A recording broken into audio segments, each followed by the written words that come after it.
ഭീഷണെങ്കിൽ നിധിയുടെ മനസ്സ് പിന്നെയും കീഴടക്കുന്നൊരു കാഴ്ചയാണ് പ്രേക്ഷകരെ, കൂട്ടുകാരെ നമുക്ക് കാണാനായിട്ട് കഴിയുക.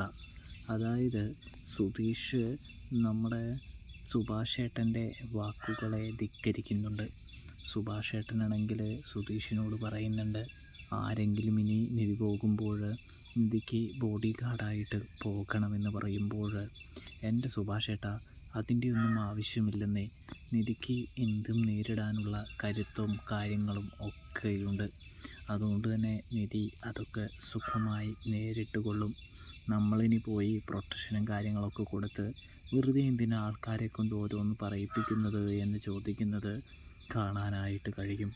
ഇതേ സമയം അത് ശരിയാണെന്ന് സുഭാഷിനും തോന്നി തുടങ്ങുന്നൊരു കാഴ്ച കാണാം.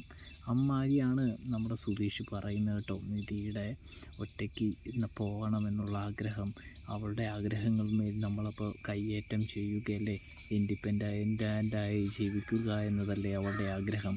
നമ്മൾ അവളുടെ കൂടെ ഒരു ബോഡി ഗാർഡായിട്ട് പോയാൽ അവളുടെ സ്വപ്നം പൂവണിയുമോ എന്നൊക്കെ ചോദിക്കുന്നൊരു കാഴ്ച കാണാനായിട്ട് കഴിയും. ഇതേ സമയം നമ്മുടെ സുധീഷ് ഇങ്ങനെ പറയുന്നത് നിധിയെ ഒരുപാട് സുധീഷിലേക്ക് അടുപ്പിക്കുന്നുണ്ട് എന്ന് കാണാം. സുധീഷിൻ്റെ ചിന്തകളെ നിധിയെ സ്വാധീനിക്കുന്നുണ്ട്. ഇതേ സമയം നിധിയാണെങ്കിൽ സുധീഷിനെ ഓർത്ത് ഒരുപാട് സന്തോഷിക്കുന്നൊരു കാഴ്ചയും കാണാനായിട്ട് സാധിക്കുന്നുണ്ട് പ്രേക്ഷകരെ, പ്രിയ കൂട്ടുകാരെ. കൂടാതെ നിധിയാണെങ്കിൽ ഇങ്ങനെ ചിരിച്ചു കൊണ്ടിരിക്കുമ്പോൾ സുധീഷാണെങ്കിൽ സുഭാഷേട്ടനോട് ഓരോ കാര്യങ്ങൾ പറഞ്ഞ് മനസ്സിലാക്കുമ്പോൾ ഒടുവിൽ സുഭാഷേട്ടനും അത് ശരിവെക്കുന്നുണ്ട്.